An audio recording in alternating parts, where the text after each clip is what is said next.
Salut, c'est Magic Fun. Aujourd'hui, je vais vous apprendre un nouveau tour de cartes super facile à faire, idéal pour les débutants, vu que vous n'aurez besoin de faire aucune manipulation pour ce tour de magie. Vous êtes prêts? Alors c'est parti pour la démonstration. Pour ce tour de magie, on va pas utiliser un jeu de cartes entier, mais juste 14 cartes, donc je vais sortir 14 cartes de mon jeu. 1, 2, 3, 4, 5, 6, 7, 8, 9, 10, 11, 12, 13 et 14. Le reste du jeu, on n'en a plus besoin, je vais le laisser de côté. Maintenant, je vais reprendre mes 14 cartes et je vais les diviser en 2 tas égaux, donc 2 tas de 7 cartes.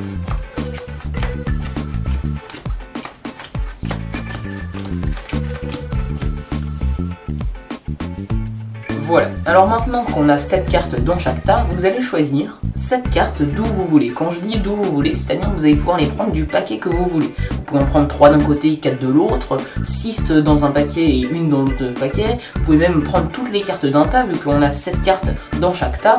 Enfin bref, tout ce qui compte, c'est qu'à la fin, vous ayez 7 cartes dans votre main. Alors, je peux même me retourner pour que je ne vois rien. Vous prenez vraiment les cartes que vous voulez, comme ça je n'en sais rien. Sauf que là, le petit problème, c'est que vous n'êtes pas vraiment là. Vous êtes à travers un écran, vous me regardez à travers un écran. Donc je vais le faire à votre place, mais je vous assure que je ne triche pas. En temps normal, vous auriez vraiment pris les cartes que vous vouliez. Donc je vais faire comme un spectateur normal, je vais prendre des cartes au hasard. 1, 2, 3, 4, 5, 6, 7. Voilà, j'ai vraiment pris des cartes au hasard. On aurait pu prendre d'autres cartes. Mais tout ce qui compte, c'est qu'on ait 7 cartes à présent. Voilà. Alors maintenant, je vais disposer ces 7 cartes devant moi.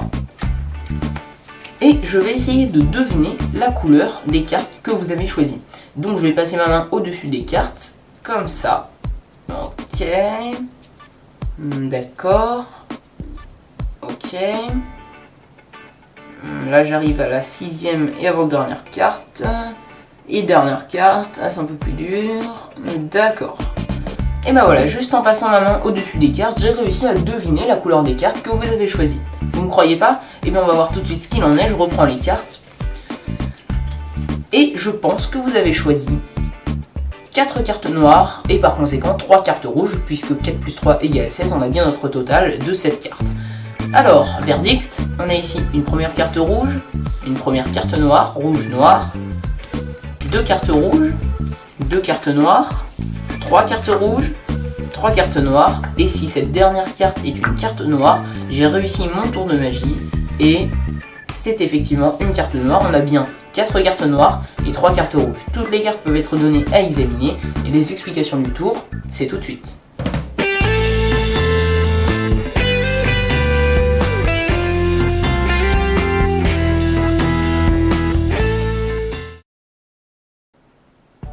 Comme vous vous en doutez sûrement, avant de commencer le tour, il va falloir que vous fassiez une préparation.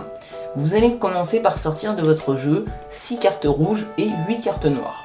Vous allez ensuite placer d'abord une carte rouge, puis une carte noire, puis une carte rouge, puis une carte noire, ce qui va nous faire rouge, noir, et encore une carte rouge. Ok?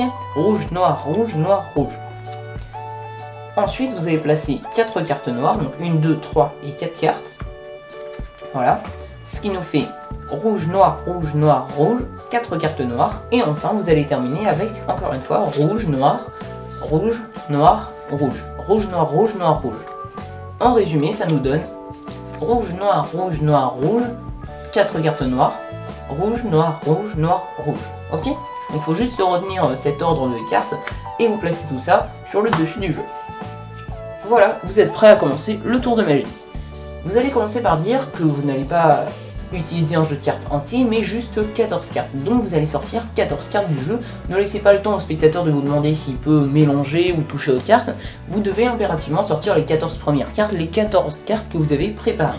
Donc vous les sortez, peu importe si vous les prenez comme ça ou en les positionnant comme ça sur la table, parce que ça va inverser leur ordre. De toute manière, ça va rien changer vu que l'ordre est en quelque sorte symétrique. Si on peut dire symétrique pour ça, c'est que ça va rien changer quand vous allez distribuer les cartes. Donc 1, 2, 3, 4, 5, 6, 7, 8, 9, 10, 11, 12, 13, 14. Le reste du jeu, vous n'en avez pas besoin, vous pouvez le laisser de côté.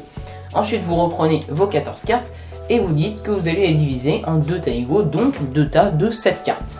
1, 2, 3, 4, 5, 6 et 7.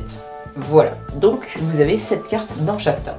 Et je vous ai pas dit, mais bien sûr ce tour est automatique, mathématique en quelque sorte.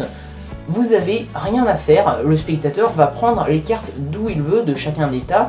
Il peut en prendre par exemple 3 d'un côté, 4 de l'autre, ou inversement. Bref, il prend les cartes d'où il veut. Tout ce qui compte, par contre, c'est important qu'il prenne les cartes du dessus. Il ne peut pas prendre des cartes à la fin, il doit prendre les cartes qui viennent en premier. Donc si vous ne vous retournez pas, que vous pouvez voir ce qu'il fait, si jamais il essaye de prendre les cartes pas au dessus, dites-lui non, prends les cartes du dessus et t'en prends autant que tu veux de chaque tas. Là, en fait, dans chaque tas, vous allez avoir 3 cartes rouges et 4 cartes noires. Sauf que dans le premier tas, les 4 cartes noires vont être au-dessus, ou inversement, hein, et dans le deuxième tas, les 4 cartes noires vont être au-dessous, ou inversement, encore une fois. Donc le spectateur, quoi qu'il fasse, peu importe qu'il prenne des cartes au plus que là, ou inversement, peu importe, de toute manière, il va prendre 4 cartes noires et 3 cartes rouges s'il prend 7 cartes. Donc, 1, 2, 3, 4, 5, 6 et 7. Voilà, on a pris des cartes au hasard et pourtant, automatiquement, on a 4 cartes noires et 3 cartes rouges. Et même s'il avait pris un tas entier, eh bien, on aurait eu 4 cartes noires et 3 cartes rouges comme je viens de vous le montrer. Et donc là, maintenant, c'est plus que de la mise en scène et un peu de comédie. Vous pouvez mettre les autres cartes de côté et vous dites... Maintenant, je vais essayer de deviner la couleur des cartes, donc vous pouvez comme moi les disposer devant vous. Après, vous faites comme vous voulez pour révéler en quelque sorte que vous avez senti qu'il avait choisi que 3 cartes rouges et 4 cartes noires. Moi, par exemple, je passe ma main au-dessus des cartes et ensuite je dis vous avez choisi 4 cartes noires et 3 cartes rouges. Alors, c'est important que vous révéliez qu'il a choisi 4 cartes noires et 3 cartes rouges d'une manière entre guillemets magique. Vous pouvez pas dire dès qu'il a choisi les cartes, vous pouvez pas lui dire vous avez choisi 4 cartes noires et 3 cartes rouges. Parce que là directement le spectateur va se dire c'est automatique, c'est normal, j'avais pas le choix de toute manière, j'aurais pris ces cartes là. Donc si vous rajoutez quelque chose, des claquements de doigts ou si vous faites une passe magique, n'importe quoi qui puisse faire penser au spectateur, même les plus suspicieux, qu'il s'est passé quelque chose de magique pour que vous puissiez deviner ça, et bien tout de suite ça va rendre l'effet du tour beaucoup plus impressionnant, parce que c'est sûr que si vous dites tout de suite vous avez choisi 4 cartes noires et 3 cartes rouges, là franchement, très honnêtement, l'effet va être un peu gâché, le spectateur va se dire c'est automatique, bien sûr que j'aurais pu prendre n'importe quelle carte, évidemment que j'aurais choisi ça s'il le sait tout de suite. Donc voilà, c'est un petit conseil que j'avais à vous donner pour la réalisation de ce tour de magie.